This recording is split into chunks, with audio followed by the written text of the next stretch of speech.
या अब शायद इंडिया इस काबिल हो चुका है कि ये चीज़ें डिस्कवर कर पा रहा है, क्योंकि ज़ाहिर सी बात है मैंने सुना है कि बहुत ज़्यादा हैवी इक्विपमेंट्स होते हैं, बहुत ज़्यादा हैवी मशीनरी। अस्सलाम वालेकुम, नमस्ते, सत श्री अकाल। उम्मीद करता हूँ ठीक होंगे, खुश होंगे। दोस्तों जा रहे हैं, खुश रहें, माँ बाप का ख्याल करें, क्योंकि माँ बाप है तो सभी कुछ है।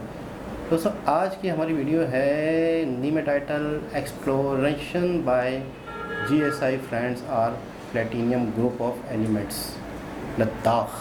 देखते इस वीडियो में क्या है। भारत में मिले एक और बहुत बड़े प्लेटिनियम भंडार की खबर सामने आ चुकी है, लेकिन जिस जगह पर हमें प्लेटिनियम मिला है उसकी सीमाएं चीनी सीमा को टच करती हैं। इसलिए समय रहते ही भारत सरकार ने मिले इन सभी डिपॉजिट्स को अपने कब्जे में ले लिया है, जहां पर भारत प्लेटिनियम का इस्तेमाल करते हुए अपनी इलेक्ट्रॉनिक इंडस्ट्री को और ज्यादा इनहेंस कर सकता है, क्योंकि इसका बड़े लेवल पर इस्तेमाल किया जाएगा थर्मोकपल्स बनाने में। इसके अलावा ऑप्टिकल फाइबर्स, टर्बाइन ब्लेड्स और स्पार्क प्लग्स, ये कुछ वो बड़े एग्जाम्पल्स है जिन्हें प्लेटिनियम के बिना बना पाना बहुत ज्यादा मुश्किल है। तो आइए इस वीडियो में भारत के अंदर मिले प्लेटिनियम डिपॉजिट की सारी डिटेल्स आपको बताते हैं। बस हमें सपोर्ट करने के लिए इस वीडियो को लाइक और चैनल को सब्सक्राइब जरूर कीजिएगा।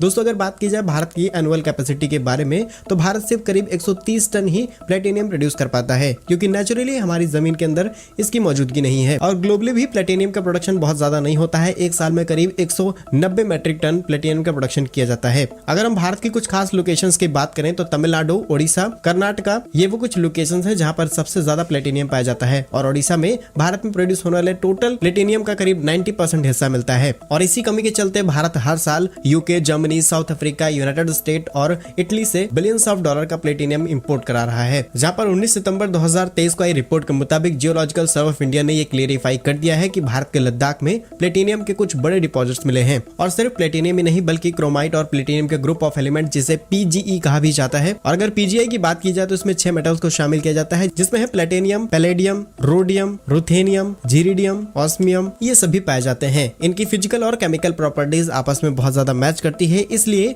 इन्हें PGI की कैटेगरी में रखा जाता है। रिपोर्ट्स के मुताबिक भारत के अंदर PGI की मात्रा बहुत ही कम है, लेकिन रिसेंटली रिपोर्ट्स के मुताबिक वैश्विक जो भंडार है वो करीब 70,000 मेट्रिक टन के हैं, जिसमें सबसे बड़ा हिस्सा साउथ अफ्रीका में मौजूद है। लेकिन लद्दाख में जो डिपॉजिट्स मिले हैं, इससे क्लियरिफाई किया जा रहा है कि भारत को भी अपनी जरूरत के हिसाब से ठीक ठाक मात्रा में प्लेटिनियम मिल सकता है। और जैसे ही GSI की तरफ से यहाँ पर ग्रीन सिग्नल मिलता है, वैसे ही भारत के प्राइवेट प्लेयर्स यहाँ पर माइनिंग के काम को शुरू कर सकते हैं, क्योंकि भारत सरकार ने ऑलरेडी प्राइवेट प्लेयर्स को भारत के माइनिंग सेक्टर में एंट्री देने की पूरी तैयारी कर ली है। बाकी आपका इस पर क्या सोचना है हमें कमेंट्स में जरूर बताइए। भारत कैसे ही यूजफुल एंड इन्फॉर्मेटिव वीडियोस पाने के लिए हमारे YouTube चैनल को सब्सक्राइब जरूर कर लीजिए। मिलेंगे हम आपको एक नई और इंटरेस्टिंग वीडियो में, तब तक के लिए वंदे मातरम, भारत माता की जय। अच्छा, इससे पहले खबर आई थी कि लिथियम के हवाले से, वो भी मेरे ख्याल में शायद लद्दाख, कश्मीर की साइड पर ही थे। इसका मतलब है कि उस एरिए में बहुत ही ज़्यादा मिनरल्स और बहुत ही ज़्यादा ऐसी मादनियात मौजूद हैं जो कि दुनिया में बहुत कम पाई जाती हैं। और वाकई वो एक तरह से सोने से कम नहीं है, गोल्ड समझो कहलाएगा।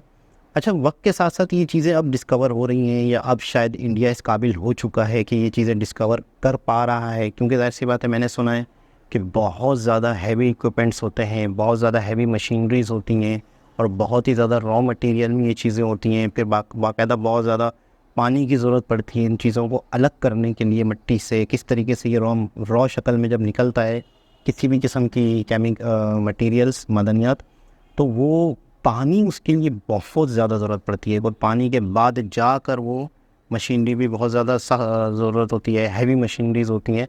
तो शायद इससे पहले ये चीज़ें इंडिया के पास नहीं थी, या फिर डिस्कवर नहीं कर पा रहे थे, या निकाल नहीं पा रहे थे। लेकिन बहुत सारी ऐसी चीज़ें आज पाकिस्तान के हवाले से भी हमें सुनने में आती है कि बलूचिस्तान में ऐसी चीज़ें बहुत है, लेकिन आज तक उसका निकालने का सिस्टम या उन चीज़ों से फ़ायदा उठाने वाला सिस्टम को कुछ भी ऐसा दिख नहीं रहा। बहुत सारी चीज़ों में हम लोग पीछे हैं, बहुत सारी चीज़ों में हम लोग निकालने के हवाले से या उनको यूटिलाइज़ करने के हवाले से पीछे हैं। यहाँ तक भी सुना है कि बहुत सारी ऐसी हमारी कानें हैं, ऐसी माइंस हैं जहाँ पर चाइना टोटल काम करता है और चाइनीज़ वर्कर ही काम करते हैं, जहाँ पे पाकिस्तानियों को अलाउ ही नहीं है। अब चाइना वहाँ से कितनी चीज़ें निकाल रहा है, क्या क्या निकाल रहा है। गोल्ड के हवाले से भी बड़ी खबरें आई थी कि बेतहाशा गोल्ड निकल रहा है एक जगह से, कई टनों के हिसाब से डेली बेसिस पे। कहाँ जा रहा है, किधर जा रहा है, कोई भी पता नहीं। तो किसी भी कंट्री को खुद इंडिपेंड होना चाहिए। अगर उस कंट्री के अंदर कोई ऐसी कुदरत की तरफ से चीज़ें हैं तो कम से कम वो उस कंट्री का अपना फ़ायदा हो, ना कि हम दूसरों पे डिपेंड करें और उन चीज़ों का दूसरे कंट्री वाले फ़ायदा उठा लें। तो एक लेटेस्ट वीडियो थी, दोबारा किसी और वीडियो के साथ आपसे मुलाकात होगी। जब तक के लिए अल्लाह हाफ़िज़।